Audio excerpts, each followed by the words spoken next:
आदरणीय बाबूजी से मैं निवेदन करता हूं कि वो दो शब्द अपने स्वागत पर कहने के लिए कृपया आए। पंतजलि के आदरणीय गुरुजी डॉक्टर यशदेव जी शास्त्री, महामंत्री पंतजलि ग्रामोद्योग न्यास हरिद्वार, एवं आदरणीय सुरेश चंद मलिक, सीईओ पंतजलि ग्रामोद्योग न्यास हरिद्वार, एवं मुनि श्री गणेशानंद जी महाराज, पंतजलि दुग्धामृत पशु आहार के निर्माता समस्त इकाई के समूह, बहुत बहुत स्वागत एवं अभिनंदन। जो हमारी इस नई इकाई के शुभारंभ में पधार कर आपने हमें अनुग्रहित किया है एवं अपना कीमती समय निकालकर हमारे यहाँ पधारे। भविष्य में भी इसी तरह की सहयोग की हम आपसे अपेक्षा रखते हैं। मेरे सुपुत्र संजय बड़जात्या एवं संदीप बड़जात्या ने इस बढ़ते कदम में अपने आप को आज बहुत मुझे गौरवान्वित कर रहा है। इसको लगाने में आप सब लोगों का भी महत्वपूर्ण योगदान है। आशा इसी तरह से भविष्य में भी करते रहेंगे और हम बढ़ते चले जाएंगे। पंतजलि के सीईओ श्री सुरेश जी मलिक द्वारा समय समय पर मीटिंग बुलाकर निर्देश देने पर ही यह कार्य संभव हो सका है एवं शिवराज जी सिंह को भी बहुत बहुत इसमें बड़ा योगदान है। उन्हीं के कारण इस मुकाम पर भारत पिट्स एक्सट्रैक्शन लिमिटेड पहुंच सका है। सीईओ मलिक जी सदा एवं पंतजलि के उसूल सदा गुणवत्ता पर ध्यान देने से यह पंतजलि दुग्धाहार पशुआहार पर भारत में अपनी अलग से परिचय बना सका है और दिनों दिन इसकी खपत बढ़ती जा रही है। अच्छी नस्ल के दुधारुओं को सेहत एवं अधिक दुग्ध देने हेतु इस दृष्टिकोण को अपनाए हैं, जो कि पंतजलि दुग्धाहार पशुआहार इसकी पहचान है। मैं इस यूनिट के हिंदुस्तान एक्सटेंशन के श्री प्रतीक टोंगिया का भी स्वागत करता हूं। हम इस भूमिका को समय के उन्होंने इस यूनिट को समय के पहले बनाकर दे दिया है, जबकि इसकी अगस्त तक बनाने का इसका एग्रीमेंट था।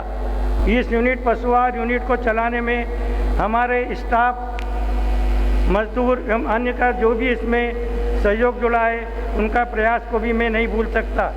वे सबके बहुत बहुत धन्यवाद। आशा है भविष्य में भी इसी तरह का ये सहयोग करते रहेंगे। पुनः आप सबका बहुत बहुत धन्यवाद। आप पधारे, हमारे कार्यक्रम में नई यूनिट की शोभा बढ़ाई। धन्यवाद। धन्यवाद बाबूजी। बाबूजी ने अपने भाव यहाँ इस एक पतंजलि दुग्धामृत निर्माण इकाई के शुभ अवसर पर व्यक्त किए और पूरा परिवार पतंजलि संस्थान के इस कार्य में, पशु सेवा में लगा हुआ है और दिन प्रतिदिन पतंजलि ग्रामोद्योग न्यास के कार्य की यहाँ मध्य प्रदेश में प्रगति होती रहेगी। मैं भारत स्वाभिमान न्यास के राज्य संरक्षक आदरणीय श्वेत केतु जी, उनसे निवेदन करूंगा कि शुभकामना के लिए आप कृपया आए। आज बहुत ही हर्ष का विषय है कि यशदेव जी शास्त्री हमारे प्रदेश में पधारे और हमारे यहाँ यह इंदौर शहर जो मेरा शहर है, इसमें संयंत्र का उद्घाटन किया। मैं उनको धन्यवाद देता हूँ। पधारने पर उनका हार्दिक स्वागत करता हूँ पूरे मध्य प्रदेश के भारत स्वाभिमान ट्रस्ट की ओर से। उसके साथ ही साथ बड़जात्या परिवार को भी बधाई और धन्यवाद देना चाहता हूँ कि ये नया संयंत्र लगाकर पूरे प्रदेश में और प्रदेश के बाहर दुग्ध आहार पशुओं के लिए जो उपलब्ध कराया है, उसका नया संयंत्र स्थापित किया है, जो बहुत तेज़ी से उत्पादन करेगा और इसकी कमी को पूरा करेगा। मैं पुनः सबको बधाई देता हूँ। धन्यवाद। मैं हमारे भारत स्वाभिमान न्यास के राज्य प्रभारी आदरणीय राजेंद्र जी से निवेदन करूंगा कि कृपया अपनी शुभकामना व्यक्त करने के लिए आए। स्वामी जी महाराज, श्रद्धेय आचार्य जी की सूक्ष्म उपस्थिति को नमन करते हुए आज इस मध्य प्रदेश की धरती के लिए गौरव की बात है कि आज इस यूनिट के उद्घाटन के लिए हमारे बीच में पतंजलि से आदरणीय डॉक्टर यशदेव शास्त्री जी, आदरणीय गुरु जी का यहाँ आगमन हुआ है। मैं मध्य प्रदेश की 6.25 करोड़ जनता की ओर से उनको हार्दिक अभिनंदन करता हूँ, नमन करता हूँ, उनका स्वागत करता हूँ। आज जब हम विश्व पटल पर देखते हैं परम पूज्य स्वामी जी की उपस्थिति को, तो हम उस भगवान कृष्ण के युग को याद कर सकते हैं। जब जब गायों पर कोई संकट आया है, तब तब भगवान ने स्वयं अवतरित होकर के गायों की रक्षा की है। ये हमारा इतिहास बताता है।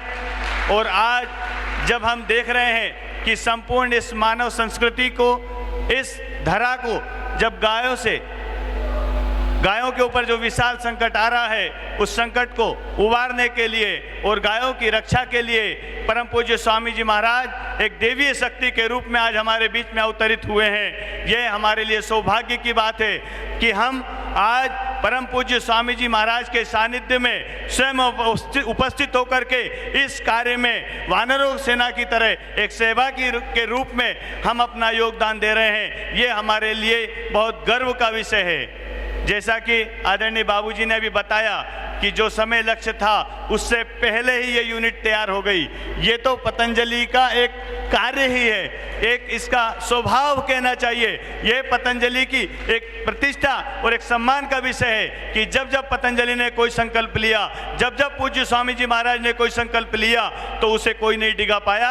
हमने हर संकल्प को समय से पूर्व जो है उसको पूर्ण किया।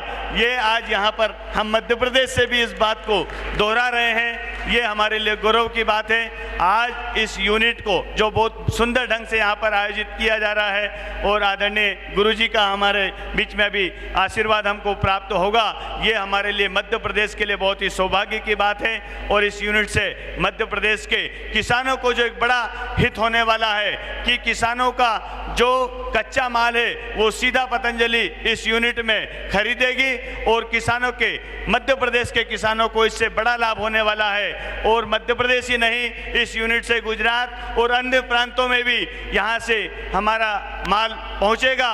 ये हमारे लिए गौरव की बात है। और हम बाबूजी से प्रार्थना करते हैं कि इसको रात दिन 2 गुना, 4 गुना, 1000 गुना हमें इसे मध्य प्रदेश में बढ़ाना है और ये आगे इसी तरह बढ़ती रहे। हमारा उनके लिए शुभकामना है।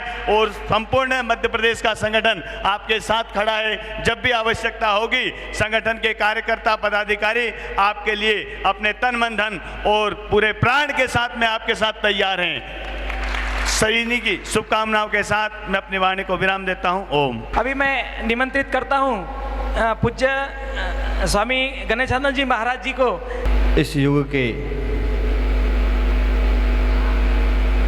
एक दिव्य और एक महान कार्य को अपने संकल्प के द्वारा पूर्ण करने के लिए अवतरित हुए,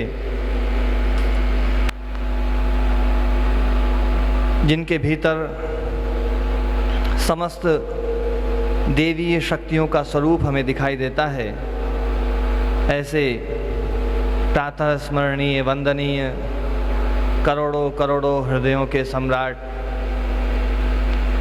संत शक्ति के गौरव,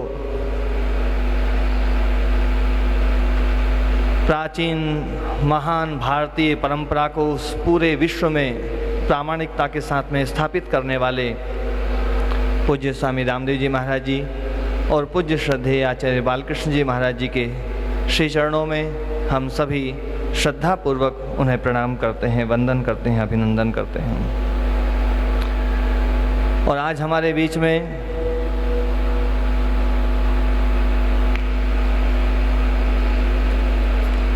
जो अतिथि पधारे हैं, वास्तव में पतंजलि योगपीठ जो आज हमें जिस रूप में दिखाई देता है, एक बहुत बड़ा, बहुत तेज गति से आगे बढ़ता हुआ संगठन, और केवल एक क्षेत्र में ही नहीं, हर क्षेत्र में, चाहे वो स्वास्थ्य की बात हो, चाहे वो शिक्षा की बात हो, चाहे वो सुरक्षा की बात हो, चाहे वो व्यापार की बात हो, और एक ही उद्देश्य, सेवा सेवा सेवा। तो ये जो बढ़ता हुआ हमें जो पतंजलि दिखाई दे रहा है, ये पूरा प्रकल्प बढ़ता हुआ दिखाई दे रहा है, इसमें करोड़ों करोड़ों कार्यकर्ताओं का तप और त्याग लगा हुआ है। लेकिन जिन्होंने इस पौधे को बचपन से सींचा है, बचपन से इसको बड़ा किया है, और पूरे पतंजलि योगपीठ में कोई भी किसी भी प्रकार की कैसी भी समस्या आती है तो उस समस्या को अपने कुशल नेतृत्व में, अपने मैनेजमेंट से जो दूर करते हैं, जो पर्दे के पीछे रह करके और एक इतना बड़ा काम कर रहे हैं। जैसे ताजमहल की सुंदरता हमें दिखाई देती है, और ताजमहल की सुंदरता उसके नींव के पत्थरों से खड़ी हुई है, वैसे ही इस पतंजलि योगपीठ के नींव में जो काम कर रहे हैं, ऐसे हमारे पूज्य डॉक्टर आचार्य यशदेव शास्त्री जी हम सबके बीच में हैं। एक बार जोरदार करतल ध्वनि से हम उनका अभिनंदन करते हैं, वंदन करते हैं। हमारे बीच में आदरणीय मलिक जी जो इस पूरे पशुहार के इस पूरे कार्य को देखते हैं, हमारे इस भारत पशुहार के नाम से जिन्होंने इस फैक्ट्री का जो उद्घाटन किया है, शुरू किया है, शुरुआत की है, उसमें बहुत कर्मठता से मेहनत करने वाले हमारे दोनों भाई, हमारे संजय जी और संदीप जी, और उनके पूज्य पिताश्री और पूरे परिवार के लिए मैं बहुत हृदय से शुभकामनाएं संप्रेषित करता हूं। बड़े गौरव का क्षण है कि आज एक नई यूनिट, पहले भी काम चल रहा था और कार्य चल रहा था तो यूनिट छोटी पड़ गई, तो यूनिट को थोड़ा बढ़ाना पड़ा, और हमारे संजय जी ने एक संकल्प लिया कि चलो इसको और बड़ा किया जाए, क्योंकि पतंजलि का काम तो बढ़ रहा है, दिन दूना रात चौगुना बढ़ता जा रहा है, बढ़ता जा रहा है, बढ़ता जा रहा है। दूसरी सारी कंपनियां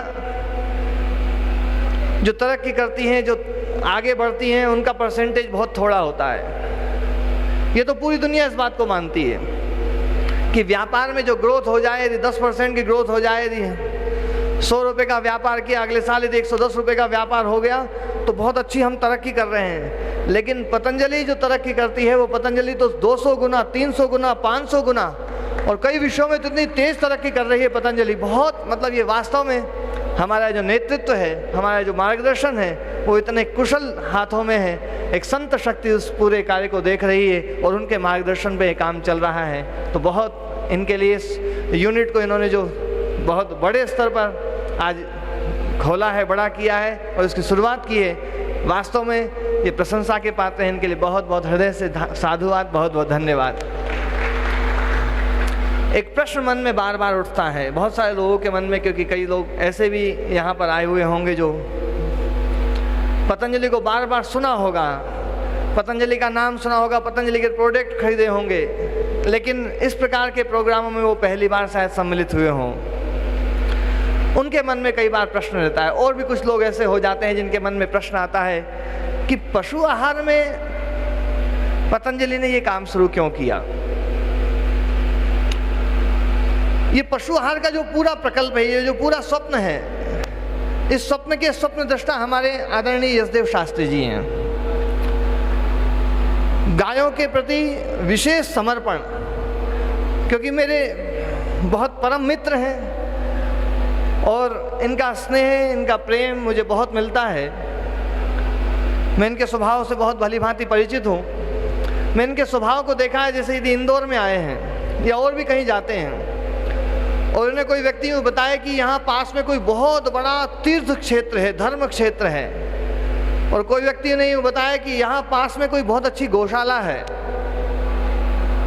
और यदि वो दौरा इनका निजी दौरा है जिसमें ये अपने हिसाब से चल सकते हैं, तो मुझे कहते हुए गर्व हो रहा है इस बात को, और आपको सुनकर के भी गर्व होगा कि हमारे यशदेव शास्त्री जी उस तीर्थ स्थान पर, उन पर जाने के से पहले जहाँ 33 करोड़ देवी देवता जिस गौ माता में निवास करते हैं, उस गौ माता की गौशाला में पहले जाते हैं और वहाँ जाकर के दर्शन करते हैं। गायों के प्रति विशेष प्रेम है, विशेष श्रद्धा है।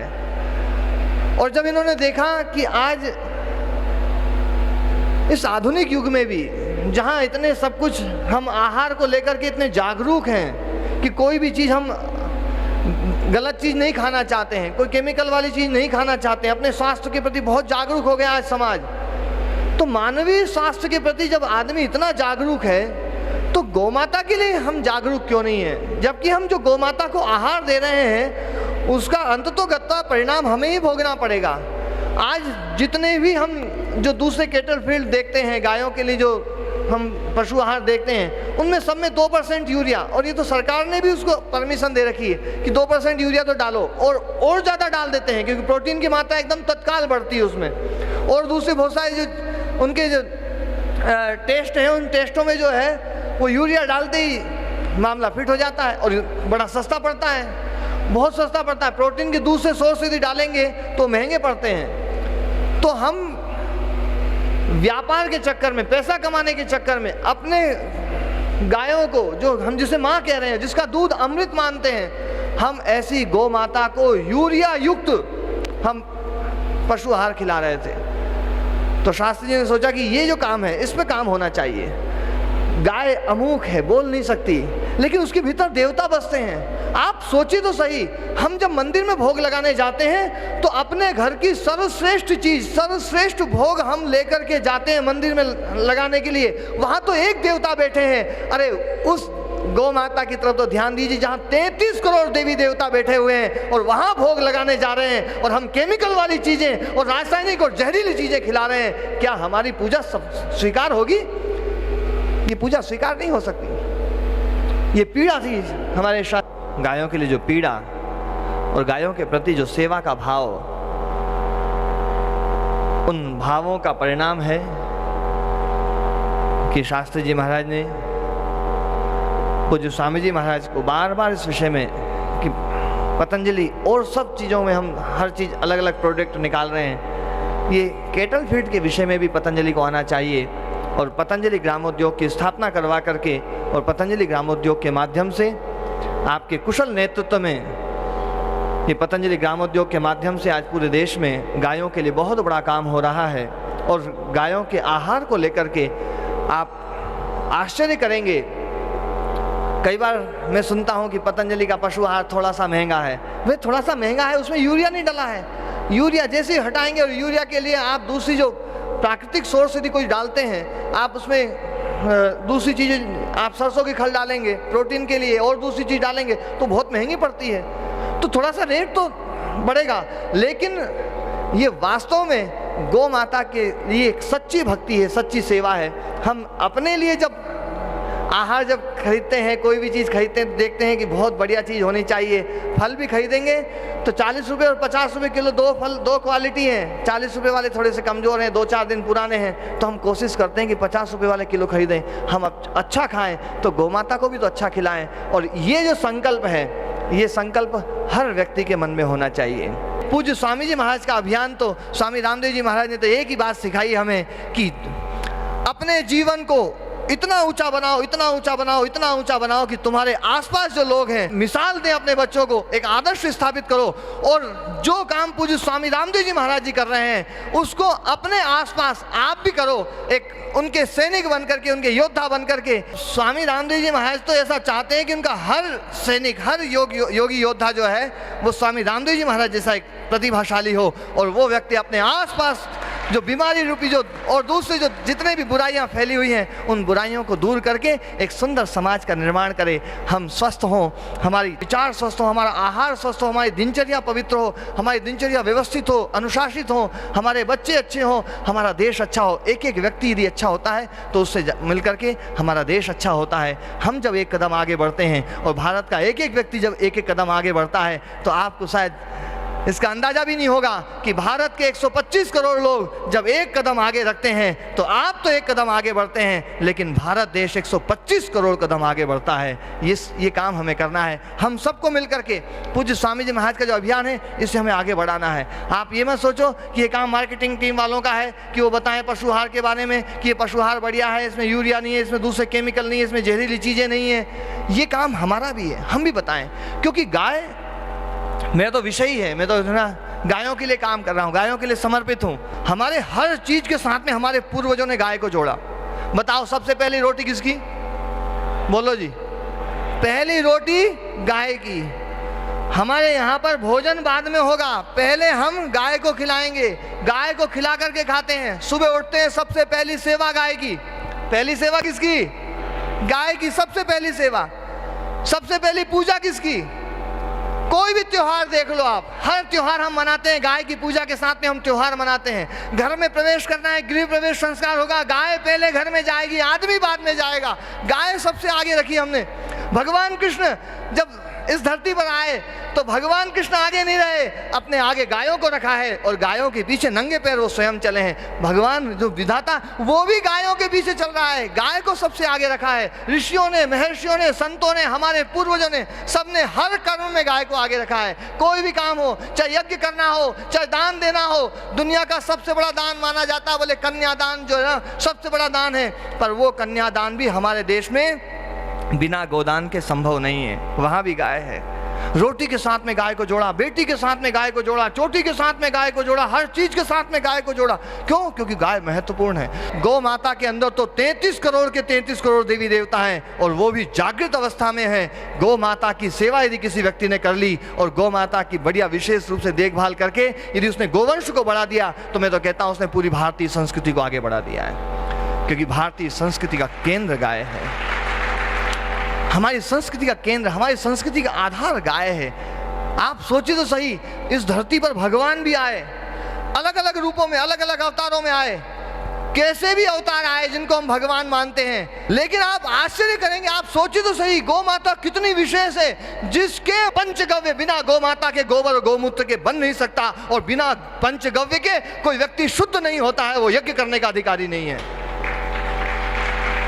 हमारे देश में तो हमारे पूर्वजों ने विधान बना रखा है कि केवल आंगन में ही नहीं, केवल घर के अंदर नहीं, केवल दीवालों के अंदर नहीं, चूल्हे और चौके जहां भोजन बनता है वहां पर भी पहले हमारे देश में गाय का गोबर लीपा जाता था, तभी भोजन बनता था, उससे पहले भोजन नहीं बनता था।